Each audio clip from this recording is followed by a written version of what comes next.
Waalaikumsalam warahmatullahi wabarakatuh. Kakak.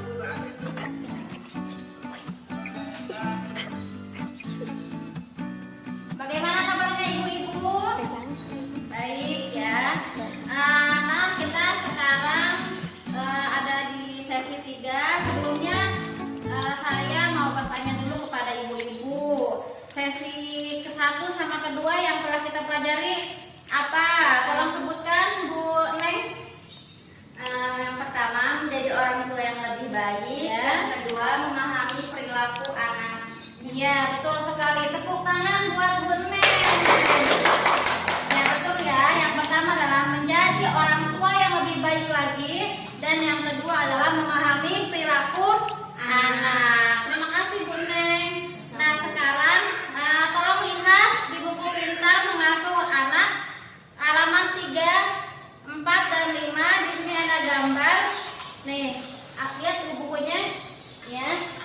Itu tolong bisa dijelaskan gambar apa saja itu Bu Neng. Tolong coba ceritakan. Jadi kita bisa melakukan kegiatan pekerjaan rumah tangga sambil bermain dengan anak. Oh iya, betul. Tepuk tangan ya. Betul sekali. Nah, saya ingin bertanya kepada Bu Iman. Bu Iman, praktek apa yang suka dilakukan sama anak bermain sambil belajar atau sambil beres-beres? Suka main sama anak kan atau bagaimana? Suka. Suka. Contohnya apa? Biasanya Sambil nyapu, sambil nyapu, anaknya sambil ikut jalan apa sih, belajar Oh jalan. iya, terima kasih Bu Iman. Nah, dan bagaimana perasaan anak Ibu Iman ketika anak dilibatkan dalam pekerjaan rumah tangga, bukan dalam arti menyuruh ya, tapi ikut-ikut bermain sambil beres-beres gitu. Bagaimana? Anak responnya bagaimana? Alhamdulillah baik. Baik, senang nggak? Senang. Anak nggak ada kerjaannya, mending saya nyuci, atau mending saya ngepel, atau saya mending banyak pekerjaan yang harus saya selesaikan. Ngapain main sama anak? Nggak ada gunanya. Itu tidak baik ya Bu ya. Penting sekali. Di sini tujuannya akan saya paparkan, dan penting sekali untuk kita cermati bersama. Oke, bahwa dan Ibu Siti, permainan apa yang paling senang ketika waktu kecil? Main apa? Gobak sodor Bu. Gobak sodor. Gobak sodor itu apa? Kayak gimana? Yang gitu ada lagu udah bisa dijelaskan dulu saya. saya. Gobak sodor itu bagus ya. Berarti itu praktekkan sama anak juga tidak apa-apa. Kenapa Ibu suka sama permainan tersebut? Karena Seru. apalagi Capek. ya, senang jadinya olahraga ya Bu ya. Iya. Ya. Nah, bahwasanya bermain merupakan hal yang menyenangkan dan memberikan banyak manfaat bagi anak-anak dan juga orang tua, gitu ya. Nah, kemudian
Bagaimana perasaan Ibu Neng, Ibu Ima, Ibu Ade tadi ketika bermain tadi? Bagaimana perasaannya? Senang.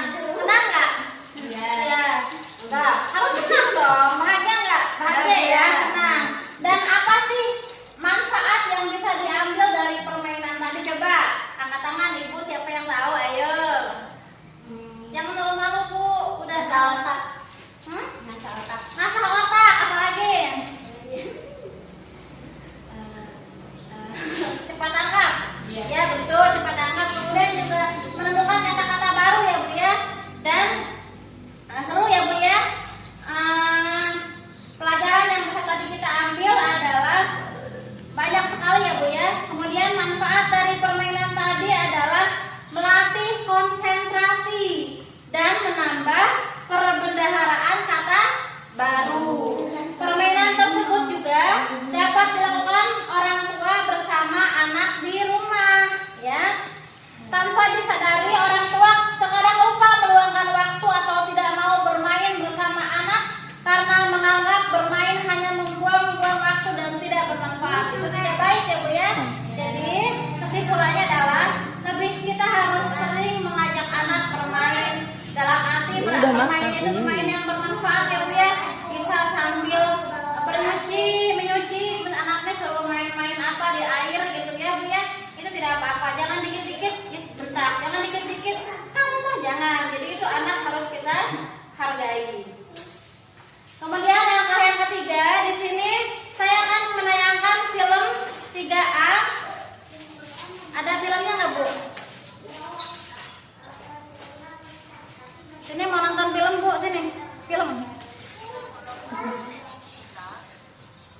Filmnya tuh. Mau sini aja. Kira dia pengen aja.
Oke, bagaimana Ibu tadi sudah nonton?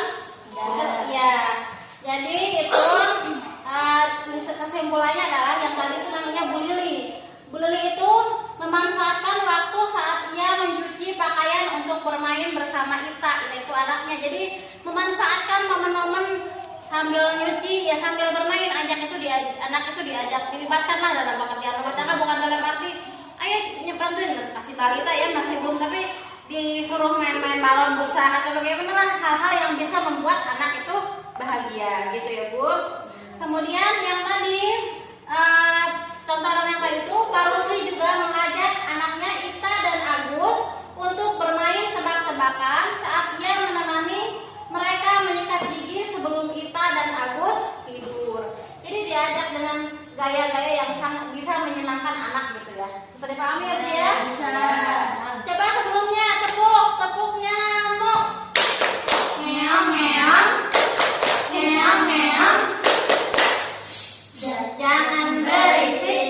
Ya, yang berisik biarin anak-anak, kalau ibunya silent. Oke, selanjutnya kegiatan yang bisa dilakukan dalam memanfaatkan waktu untuk bermain bersama anak saat melakukan pekerjaan rumah tangga. Coba saya mau tahu contohnya apa selain tadi nyuci atau apa coba.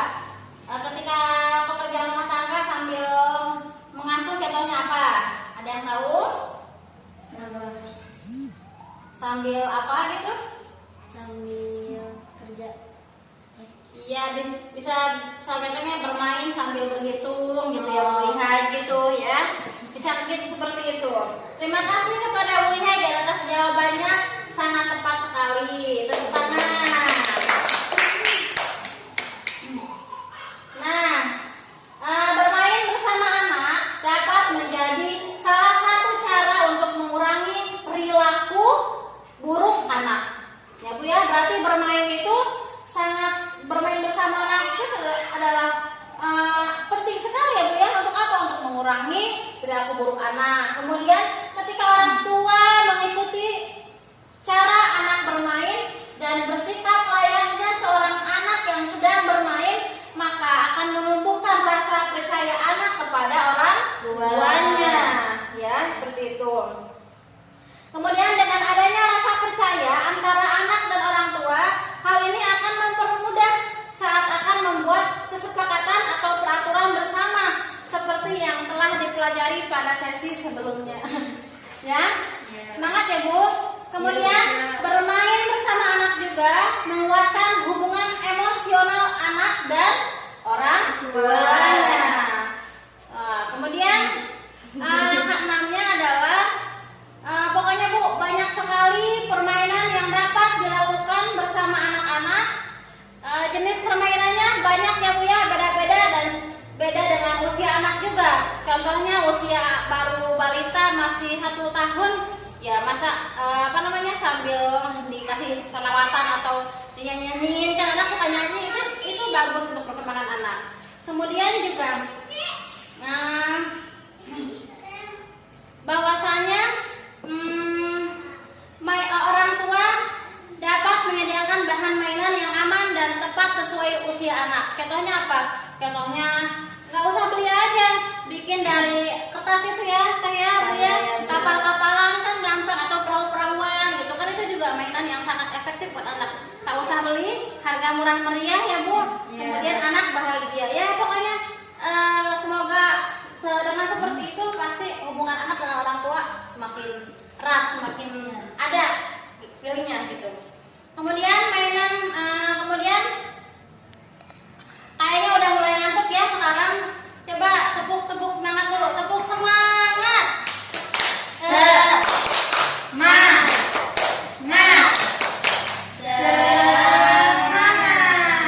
Iya. Coba sekarang saya ingin nyanyi topi saya Bunda. 1, 2, 3. Topi saya Bunda. Bunda, topi saya. Ya, masih ingat ya lagu-lagu masih anak kecil juga ya. Kemudian Ibu, saya mau nanya, anak usia Ibu berapa tahun? 6 tahun. 6 tahun. Ibu? 3 tahun. Ibu? 4 tahun. Ibu? 3 tahun. Oke, nanti sesuaikan aja dengan nyanyinya, dengan usianya. Nanti Ibu praktekkan di rumah permainan rantai ya Bu ya, dengan anak ya. Kemudian meningkatkan kemampuan bahasa anak, yaitu apa? Maksudnya adalah alat komunikasinya harus penting. Pentingnya kemampuan berbahasa. Yang pertama adalah kenapa sih pentingnya berbahasa? Ibu tahu nggak Bu Neng? Kenapa bahasa itu sangat penting antara orang tua dengan anak? Kenapa? Agar bahasanya menjadi sopan kepada anak. Agar bahasanya menjadi sopan kepada orang tua. Betul sekali. Ibu Ihan, kenapa penting komunikasi Karena untuk yang baik dengan anak? Karena untuk apa sih? Kemampuan berbicara. berbicara. Ya, betul. Karena salah satu kemampuan dasar yang harus dimiliki anak agar sukses bersekolah ataupun sukses dalam kehidupannya kelak adalah kemampuan berbahasa. Kemampuan berbahasa adalah kemampuan berbicara dan memahami apa yang disampaikan lawan bicara, yang mencakup simbol, gambar, ekspresi, dan sebagainya. Kemudian melalui bahasa, anak dapat menyampaikan pendapat kepada orang dan lingkungan sekitarnya, dan juga menerima pelajaran dengan baik. Kemudian salah satu cara meningkatkan kemampuan bahasa anak adalah dengan sering berbicara kepada anak dan memberikan kesempatan pada anak untuk berbicara. Jangan kayak gini contohnya, orang tuanya lagi asik masak atau orang, mama ini apa sih namanya? Ih, nanya aja. Ya, coba diam. Jangan seperti itu kepada anakku. Oh iya nak, itu namanya contohnya itu namanya kucing atau ini namanya apel. Jangan dikit-dikit disalahkan ya. Gitu ya Bu ya. Jadi penting ya bahasa anak. Jangan mengkat bahasanya kamu salah. Jangan. Oh ya nak, kamu jangan bilang kamu salah, tapi itu tidak baik. Coba alangkah baiknya kamu berbicara yang baik, atau hal-hal yang menjengkelkan orang tua, kita harus menyampaikan informasi komunikasi kepada dengan bahasa yang baik juga. Kemudian kalau bahasa daerah, bahasa Sunda, jangan kasar, jangan punten ya, jangan ih aing dia atau gimana, jangan. Bahasa-bahasanya yang lembut, yang sopan, yang anak-anak itu enak mendengarkannya. Kalau orang tuanya berbicara kasar kepada anak, nanti anaknya juga ke orang lain seperti itu Bu. Jadi gitu ya Bu ya. Jadi belajar dari diri kita sendiri gitu. Kemudian